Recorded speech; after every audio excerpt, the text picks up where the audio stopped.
Պարոն Վարդանով, դուք նկարագրեցիք ամերիկյան ըստեյության հատուկ գործողությունները եւ Վենեսուելայում եւ Իրանում, ասացիք, որ սեփական ագենտների եւ ներքին լրտեսների շնորհիվ իրականացվեցին այդ գործողությունները, ինձ հետաքրքիր է Ռուսաստանում չունեն իրենց ագենտները եւ չկան ներքին լրտեսներ, դրա համար էլ Ռուսաստանում այդպիսի գործողություններ չեն իրականացվում եւ սրա նաեւ հավելեմ Սոլովյովի հայտարարությունը, ասում է Վենեսուելայի կորուստը այդքան կարեւոր չէ մեզ համար, որքան Հայաստանի կորուստը, դա կլինի շատ մեծ սխալ եւ մենք պետք է ժամանակն է ասենք, որ խաղերը վերջացել են, մեր խնդիրն է հատուկ գործողություն իրականացնել ինչպես Ուկրաինայում, այնպես էլ մեր ազդեցության մնացած գոտիներում, որոնք ժամանակին եղել են մեր ազդեցության գոտիները։ Հիմա այո։ Հիմա դուք այդ երկու հարցի կապակցությամբ ինչ կարող եք ասել։ Սուտ է, որ Վենեսուելան կարևոր չէ Ռուսաստանի համար, որտեղ Ռուսաստանը համաշխարհային ձևափոխումների ցանկություններ ունի, մեկ բևեռային կամ երկու բևեռ ունեցող երկրագունդը բազմաբևեռ դարձնելու ցանկություն ունի ու այդ պատճառը իհարկե շատերին կթվա թե արևմուտքի հետ հակադրվելու մեջ է բազմաբևեռությունը, դա շատ սխալ մոտեցում է, դա ավելի շատ Չինաստանին չենթարկվելու ցանկությունն է, որովհետև երկբևեռի դեպքում արևմուտք եւ ավերևելք Ռուսաստանը բրծնելու է, որովհետև չինական գեգեմոնիան, ասենք տնտեսական եւ օրերից մի օր ասենք նաեւ ռազմական միանշանակ է դառնալու։ Եթե հիմա ասենք դեմոգրաֆիկ բանն է եւ տնտեսական գեգեմոնիան պարզա, չէ, ասենք 1 միլիարդից ավել Չինաստանի բնակիչներ եւ 100 քանի միլիոն Ռուսաստան, որը որ մի քանի անգամ ավել տարածություն ունի, քան Չինաստանը։ Ուղղակի Ռուսաստան մի քիչ ցուրտ է, դրա համար ասենք այդ խաղաղ էքսպանսիան չինացիների այդքան ակտիվ չի։ Այն որ ռուսը վախենում է, որ հեսա կգան կգրավեն, սուտ է, չեն գա հեսա գրավեն։ Ցուրտ է ձեր մոտ, ռուսներ ջան։ Ձեր մոտ չեն գա։ Իրանք կգերադասեն տաք երկրներ գնա։ Իրանք Չինաստանում ավելի շատ հարավում են ապրում, քան հյուսիսում եւ դա մոտավորապես 3000 տարի է այդպես է ու ոչ մի բան չի փոխվել առեսօր։ Բայց տնտեսական եւ ինչի՞ չէ նաեւ ասենք ռազմական էքսպանսիոն միանշանակ է լինելու։ Եվ Ռուսաստանը փորձում է բազմաբևեռ երկրագունդը դարձնի, որպեսզի բևեռներից մեկը ինքը մնա։ Հակառակ դեպքում ինքը դադարելու է լինել, ասենք բևեռ։ Ինքը լինելու է ինչ-որ բևեռ սպասարկող երկիր, իր ռեսուրսներով, ասենք, ստորգետնյա, անտառներ, ջրեր, ատոմային էներգիա եւ այլն։ Դրա համար Վենեսուելան կարևոր է։ Վենեսուելան, ասենք, հարավամերիկյան բևեռը սպասարկող, ասենք, Բրազիլիայի տեսքով կենտրոններից մեկն է։ Բրազիլիան թեթև նավթ ունի, ասենք, բայց Իրան չի հերիքում։ Եվ Վենեսուելայի նավթը, Բրազիլիայի բևեռ դառնալու ցանկությունը, Մեքսիկան իհարկե շատ կա, որ բևեռ դառնա, կարող է ցանկություն ունի, բայց գրամ չի ապահովում այդ ամեն ինչը, հետնել ինքը ոնց որ ժամանակին կարծեմ Սանտաննա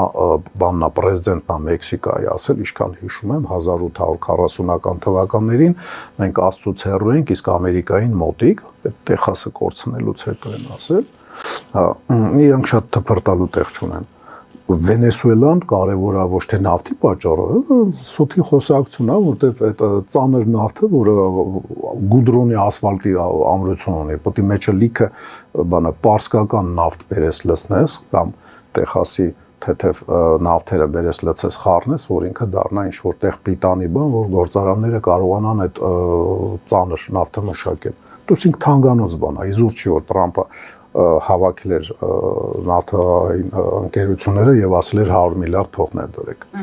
Իհարկե դա չեն վրազի, ոչ մեկ չի ներդնի, դա մի քիչ սխալ բան կլինի իրենց կողմից։ Իսկ բիզնեսը հաշվել գիտի իր փողերը։ Ու իրենց համար փող ավելի կարևոր է, քան պետական շահերը 20-30 տարի հետո պերսպեկտիվաներ էլի հիմա։ Կարճ ասած Սալավյովը այդպես խալվում է։ Իսկ ռազմական հատուկ գործողության հնարավորությունը իրենք այդ ներուժը ունեն։ Իրենք ես չեմ կարող պնդեմ, որովհետև չկան ապացույցներ։ Բայց ես գիտեմ, որ հատուկ գործողություն Հայաստանում 99 թվականի հոկտեմբերի 27-ին արվել է, Եվ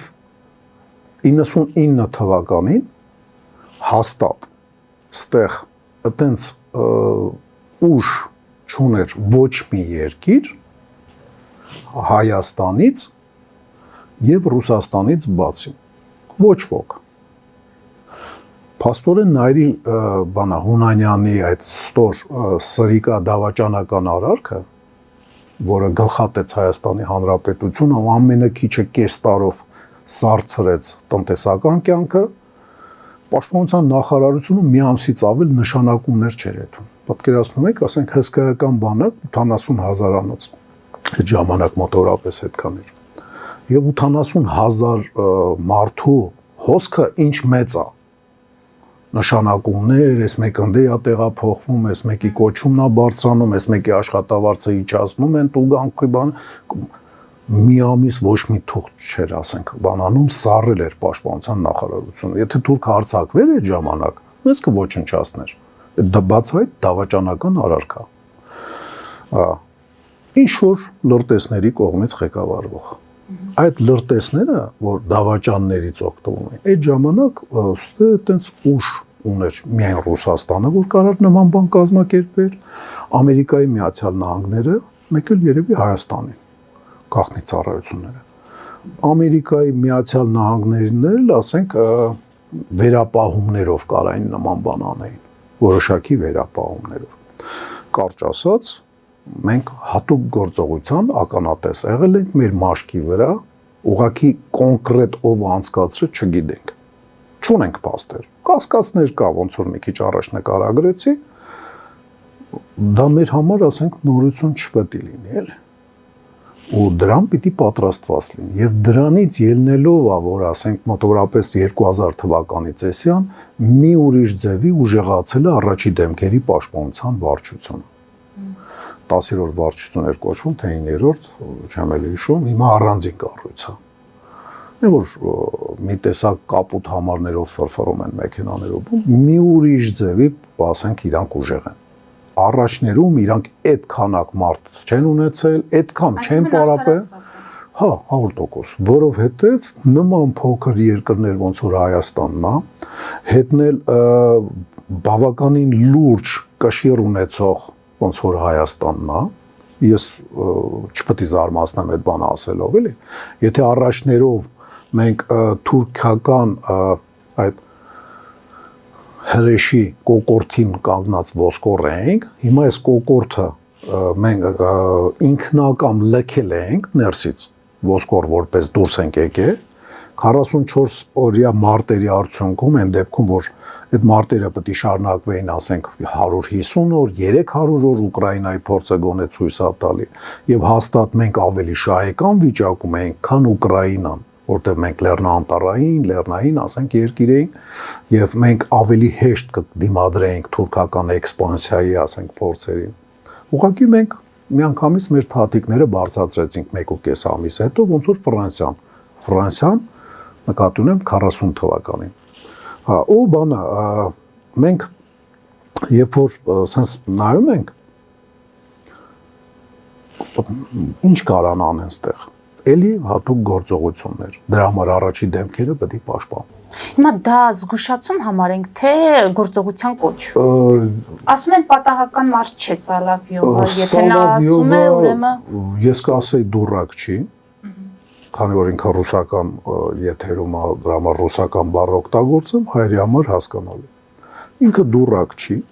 եթե նույնիսկ ինքը օֆիցիոզը չի ներկայացնում անմիջական, գոնե երկրորդ ձեռ սեղմելով առաջի դեմքի հետ շփվող մարդու հետ ինքը շփվում է։ Եթե անմիջապես առաջի դեմքի հետ չի շփվում, ասենք Ռուսաստան։ Եվ ինքը դուրակ չլինելով ինքը գիտի ինչ է ասում։ Բացի դրանից նման խոսացող գլուխներ երբեք իրենց տեղը կորցնելու ցանկություն չունեն։ Իսկ Ռուսաստանում այդպես խոսացող գլուխներ մի քանի հոգի կորցրեցին իրենց տեղը։ Ես նկատի ունեմ Սատանովսկին, երևի մի տարի առաջ չէ, ասենք իրան բանարին, ասին հել գնել հաց չես ուտի մեր ճաշարանում։ Հա,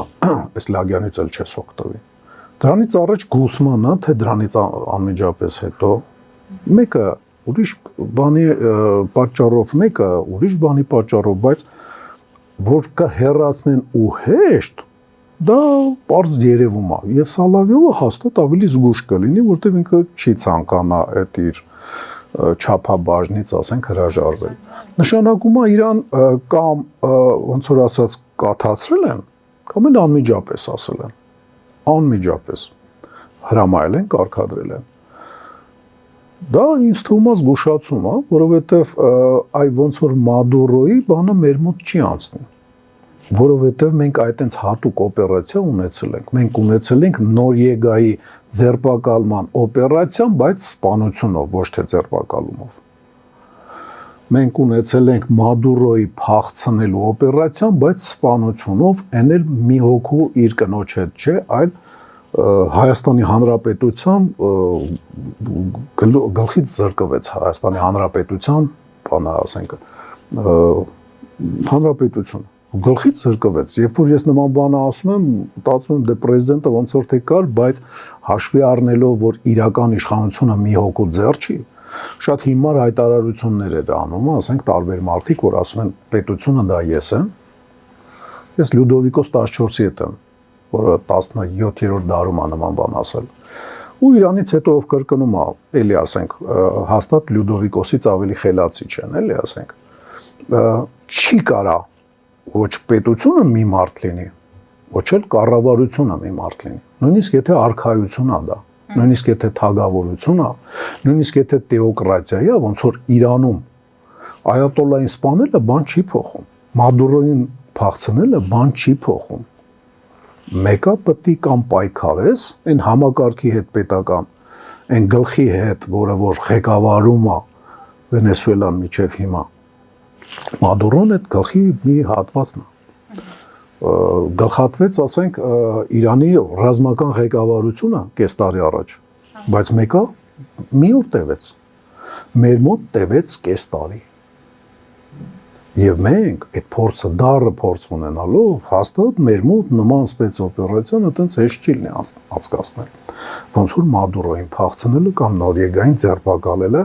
անգամ ոնց որ Վազգենին եւ Դեմիրճյանին սպանելը հեշտ չի լինի, որովհետեւ մենք ապուշ ենք, մենք ուրիշի փորձի վրա չենք սովորում, մենք մեր փորձի վրա ենք սովորում ու մենք այդ դառը փորձը ունենք։ Կարճ ասած, Սալավյովը եթե մատ թափ տվեց մեր վրա կամ ինքն էր այդ մատը, որ ինչ որ մեկը մեր վրա մատ էր, ասենք թափ տալի, դա բան է, ոնց ասած, փուչիկա, դա չի աշխատի։ Մեր զինված ուժերը երբեք այտենց լավը չեն եղել, ոնց որ առաջի դեմքերի պաշտպանությունը, առաջի դեմքերի պաշտպանության հետևությունը շատ ավելի արագ է, ասենք, հաշվի առնվում հետևությունը պարտության նկատի ունեմ, քան մեր մոտ զինված ուժերում։ Զինված ուժերում հիմա արդեն 5 տարուց ավել է մենք պարտված ենք, պարտությունը դա, եթե չես ոչնչանում, դա շահում ես, որտեվ մտածելու տեղա տալի, եթե մեր մոտ 5 տարի պահանջվեց ինչ-որ բանի գալ, ինչ-որ բան հասկանալ զինված ուժերում, առաջի դեմքերի պաշտպանության գործում դա ամիս տևած, 2-3, կարող է կես տարի։ Կարճ ասած, սպեցօպերացիան Հայաստանում չի ստացվի։ Չի կարա ստացվի, որովհետև ունենք դառը փորձ, համապատասխան խելամիտ հետևություններ։ Հիմար ենք, սեփական փորձով ենք հետևություններ անում, բայց հետևություն անում ենք։ Հիմա պարոն Վարդանով անդրադառնանք Պապիկյանի ասուլիսում հնչած ամենակարևոր ըստ իս առանձնացված հայտարարություններին, զինծառայության ժամկետի կրճատումը նախարարը պնդում է, որ չի նշանակում բանակի կրճատում եւ այս որոշումը կայացվել է արդյունավետ բարեփոխումների արդյունքում։ Սա մեկ հայտարարություն, որին անպայման կխնդրեմ անդրադառնալ, այսինքն որքանով է նախարարի պնդումը օբյեկտիվ։ Խոսացել ենք, չէ՞, այդ 1.5 տարի դառնալու մասին։ Ես այս պահին չեմ հիշում, ես եւս 2-3 կարևոր հայտարարություն եմ հանել։ 2025 թվականը գերարդյունավետ տարի էր, պաշտպանության ոլորտի ծախսերն ավելացել են 1.1 միլիարդ դոլարով։ 2026-28 թվականներին եռամսյա ծրագրով տեղական ռազմաարդյունաբերությանը հատկացվելու է 150 միլիարդ դրամ, 25-օրյա հավաքները վարժական ապահովելու են պահեստազոր թիկունք բանակ կապը, ինչը 44-օրյա պատերազմի խնդիրներից էր։ Հիմա եթե հնարավոր է եւ ժամկետի կրճատմանը եւ այս 3 հայտարարությանը անդրադառնանք։ Ժամկետի կրճատումը ես արդեն երկու անգամ լսել եմ գոնե պաշտպանության նախարարը, որ ասում է դա բանա չի բերելու կրճատմանը։ Ես դպրոց եմ սովորել մաթեմատիկայում, ասենք մաթեմատիկայի դասի ժամանակ մեզ ասում էին խոսքի, եթե 1 ամբողջից հանում ես 1 քառորդականը, քո մոտ մնում է 3 քառորդական, չէ՞։ Դա նշանակում է կրճատում։ Ուրիշ բան, որ դու փորձում ես դրա այդ կրճատում ինչ-որ բանով կոմպենսացնել։ Կոմպենսացնում ես պակասը առաջացած, բան նախորդ առաջացած պակասները դա փակում է։ Ես նկատի ունեմ, ասենք, սպաների ոչ բավարար, ապագա սպաների ոչ բավարար մարդկանց քանակը ռազմական ակադեմիա ընդունվելու այդ աբիտուրիենտների պակասը։ Մենք դա լրացրել ենք, կարծում եմ ոչ, որովհետև փողով խելամիտ մարդուն պատերազմի դաշտ չես ուղարկի։ Խելամիտ մարդը փողով կռիվ չի գնում։ Բայց հիմա խաղաղություն է, պարոն։ Ռազմական գերատեսչությունը երբեք իրավունք չունի մտածել խաղաղության մասին։ Ինքը պիտի օգտվի խաղաղությունից, բայց ինքը միշտ պիտի պեսիմիստի նման մտածի, որ հեսա վատ է լինելու, ես պետք է պատրաստվեմ։ Նույն ձևով այդ համակարգի մեջ մարդիկ ընդգրկվելուց առաջ նման մտքեր են ունենում։ Եվ եթե ռազմական գերատեսչություն փողի խաթր մարդ գնա, ինքը կգերադասի դատվի, բայց մարտի դաշտ չի ելնի։ Կործանարար մարտը լինում է, չէ՞, ասենք, երբ որ մսաղացի նման, դա երկու կողմն էլ մեկը մյուսին ոչնչացնում է։ Ուկրաինայի պատերազմն էլ դա ցույց տվեց, որ ասենք առաջացան ռուսական սովետական դեռևս կոդերին ավելացավ եւս մի կոդ, ես նկատի ունեմ կար բեր 200-ը գրուզ դվեցին դա զոհվածները, գրուզ 300-ը դա Աֆղանստանից է դեռ գալի, ասենք բանա սովետաաֆղանական պատերազմից 80-ական թվականների գրուզ 300-ը, то есть 300 բեր, դա վիրավորները եւ հայտնվեցին գրուզ 500, դա նոր երևույթ էր, սովետի վաղ նման բան չկար։ Այդ այն մարդիկ էին, ովքեր որ զին ծառայող էին, բայց ասում են, չէ, ես կռիվ չեմ էտա։ Ես կռիվ չեմ էտա, հետո ինչ որ ես զին ծառայող եմ, ես խաղաղ պայմաններում եմ կոնտրակտը ստորագրել, որպեսզի կռիվ չլինի, իսկ որ կռիվը ես չեմ էտա։ Այդ նոր երևույթ էր, ունես չի որ դա քիչ էր, որտեղ ռուսական մեդիա դաշտում բավականին լուրջ դրա մասին, ասենք, քննարկումներ գնաց։ Այդ նշանակում է, եթե տասնյակ հազարներով չեն եղել, գոնե հազարները եղել են։ Այդ բեր 500-ը։ Դա ինչի մասին է խոսում, որ այդ սպառողական, ասենք, բան այդ մտածելակերպը, որ երկրագնդի մեջ սրսկում են, մտելա ցանկացած երկրի մեջ եւ այդ սպառողականության հիման վրա զինված ուժեր կառուցել աշխատավարձով, դա անհեռատես է։ Դա անհեռատես է։ Ես չեմ ասում, որ զինվորականը պետք է քիչ աշխատավարձ ստանա, բնավ։ Իհարկե ոչ։ Մանավանդ ասենք, երբ որ նման բաներ ինձ ասում էին այն վաղտ, երբ որ իմ երկու զավակը ծառայում էին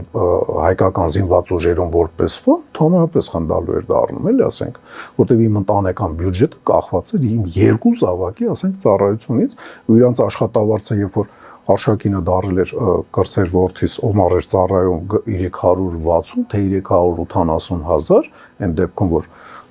բանա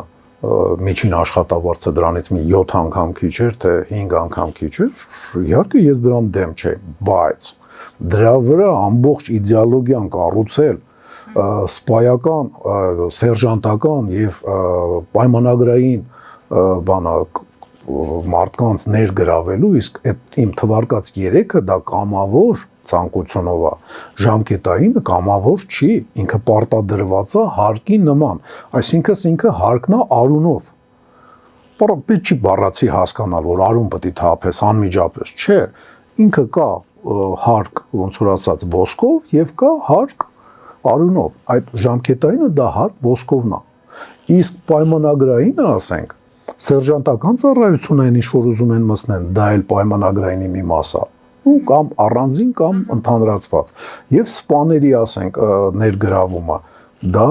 ցանկության վրա է։ Դու այդ ցանկությունը առաջացնելուց, երբ որ փորձում ես առաջացնես այդ ցանկությունը փողով, դա նշանակում է լինելու է ոչ մոտիվացված զինված ուժերի անձնակազմի զգալի մասը։ Պիտի մարդուն հայրենասիրության վրա, ընտանիքի սիրելու վրա, սեր առ Աստված միջնորդավորված քո եկեղեցով, ընկերոջ սիրո վրա, կարճ ասած, մարդը պատրաստ է իր կյանքը զոհաբերի հանուն սիրո, սեր դեպի փող, մենակ էշը կարա փող սիրի, փող չեն սիրում խելացի մարդիկ, սիրում են փողի միջոցով այն բաները, ինչը կարաս գնես,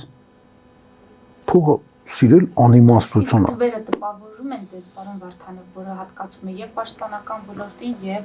տեղական ռազմարտությունաբերության զարգացմանը։ Ես ինչքան հիշում եմ, այնտեղ մի 20 անգամ գումարը աճել է, որ տեղական, ասենք, ռազմարտությունաբերությանն է հատկացվում, բնականաբար դա ինձ դուր է գալի, որովհետեւ ոնց ձեզ ասեմ, նայեք, մենք զինված ուժերում ունենք 30-ից 50,000 սպառող էս պահին, սրանից առաջ ունենք մոտավորապես 80,000 սպառող, պլյուս ասենք հարյուրավոր հազարներով ունենք սպառողներ ռեզերվում, մենք ոչ նասկու ինչ-որ արտադրող այդքան վաճառքներ ունի, ոչ մայկատրուսիկ արտադրող այդքան վաճառքներ ունի, ոչ ոք այդքան բան չունի եւ բերել դրսից հագուստ, բերել դրսից նռնակ, փամփուշտ, այն ինչ որ սպառվում է, այն որ շեմշկի պես պետք է չրթվի, ռուսերեն ռասխոդնիկ են ասում, չգիտեմ ոնց ասեմ հայերեն, որ հասկանալի լինի, առօրյայում սպառվող բաներ, փամփուշտներ, նասկի նման, ճաշարանում, ասենք, ուտվող հացի նման, պետք է մշտապես սպառվի վարժանքների տեսքով, որ պատերազմի ժամանակ ավելի շատ քո փամփուշտը աշխատի եւ հնարավորություն չունենա խոցվելու պատճառով հակառակորդը քեզ խոցելու։ Կարճ ասած, ասենք, բնական է այդ սպառվող բաները, որը բարձր տեխնոլոգիաներ չեն ուզում, էշությունա եւ էշություններ առաջներում գնել դրսից։ Դա պիտի լինի տեղական արտադրության։ Թանկա, էժանա, ու կապ չունի,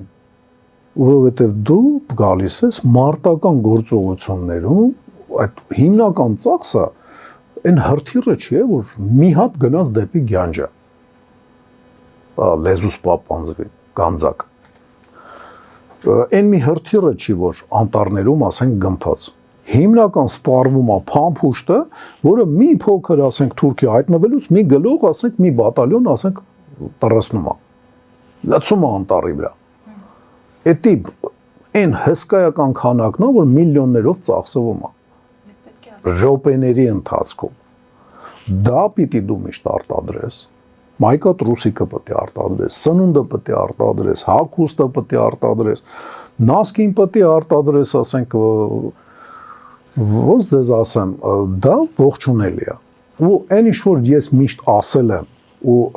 մեկ-մեկ ինձ ասում են, բա դու այսօրվա իշխանություններին պատժկա ես անում։ Ես պատժկա եմ անում ցանկացած խելամիտ գործողություն, եւ դուրս չի գալի հիմար գործողությունները։ Ու խելամիտ գործողությունը, երբ որ ռազմարտությունաբերությունը քո, ասենք, զարգանում է, բնական է։ Խելամիտ էր ամերիկացիներին ներգրավել հագուստի լավ էլի։ Այնքան լավ դերձակ կա Հայաստանում էլի։ Այնքան լավ հագուստներ հայ արտադրողի մասին, անգամ ասենք Պաշտպանության նախարարությունը Պետրոսի մոտ կարծեմ ասեց, որ հայ արտադրող կար, որը որ գծագի իր բաներ արեր սպեցնազի համար։ Իսկ սպեցնազի հագուստը շատ է տարբերվում բանից, չպետք է տարբերվի։ Չպետք է տարբերվի, որովհետև երբ որ դու հատուկ ծառայության, հատուկ կոչում ունեցող մարդուն շարքայինից հագուստով տարբերում ես, դա ինֆորմացիայի առաջնագծում հակառակորդը տենում է, չէ՞։ Ահա 10 հատ, ասենք, ստից շորեր հագած զինվորականին, մեկը մի հատ հայտնվավ մեկը։ Ահա աֆիցերը սնայպերին հրաման կամ մինամյոտչիկին խփին աֆիցերին, մանավանդ ինքը իր բանը աղվեսափոսը չունի, ամեն մարդ ընդ իր համար աղվեսափոս փորել։ Всё ոչնչացրեցին։ Շատ անհեռատես բան է, երբ որ սպեցնազը եւ աֆիցերը կամ ինչ որ գաղտնի ծառայության կամ դատախազության աշխատակիցը կամ ռազմական ոստիկանության ուրիշ հագուստ է հագնում առաջնագծում։ Առաջնագծում պետք է հագնված լինեն բոլորը մի տեսքով, ասես կոկոնով գլխակներ, ասես հատուկ կազիրյոկներով, դա ինքնասպանների Մոսի պատմությունը հիշեք, երբ որ Մոս Հակոբյանը 16 թվականին բանը լարված վիճակ այն երկու ամսվա մարտերը, որ չգիտես խի մեր մոտ քարորիա են կոչվում, ջիպով եկավ բան գախնի տեղ, որտեղ որ բան խորհրդակցություն էր։ Տենում էին մի քանի հատ ավտոյա, մտածում էին աֆիցերները մեքենաները բան են արել, կայանել են, որ գնան մարտի դաշտ կառվեն։ Մեկը տենում են մի հատ թույն ջիպ ա գալի։ Մեջից մի քիչ ցմփոր մարդ ա ելնում։ Փորձ չի պետք է խփեն։ Խփեցին արդյունքում Մոսես Հակոբյանը թե վիրավորվավ, թե տրավմա ստացավ։ Խելամիտ չի տարբերել մարդկանց։ Իսկ հատուկ գործողություններին, երբ որ բանը սպեցնազովեցը բանը էթումա հատուկ ջոկատային էթումա ու առաջնագիծ ա գալի ու իր հագուստով տարբերվում է, նայում ես ու հասկանում ես, որ հեսա ինչ որ բան պետք է լինի։ Թուրքերը մեզ այնպես մի հատ սիգնալ ուղարկեցին սրանից 2 տարի առաջ, 1.5 տարի առաջ, երբ որ բանը չիմադանչիկներով սնայպերները եկան կապան։ Որ փոխհրաձգության ժամանակ թուրք էր վիրավորվել, մեկը չիմադանչիկներով, սիրուն հագնված կոկիկ, sense կրուտոյ տղեկը, sense գլխակների վրա ինչ ասես կպցրած եկան, ինձ երբ որ դա ասին, բանը այդ դիրքերը երկրապահի տղեկն էին այդ բանանում ու Վաշտի հրամանատարի տեղակալներից մեկը ինձ զանգեց, ասեց, sense մարդիկ են երևաց, ինչ, ասում են պահեք ձեր գլուխները։ Ձեր գլուխները պահեք, սնայպերներ են եկել։ Եթե լինեին մի 10 անգամ ավել, կասեի սպեցնազը հարձակում է լինելու։ Եկեք մարտական առաջին, իսկ սնայպերներ են ուղղակի գլուխներդ կակալ պահեք։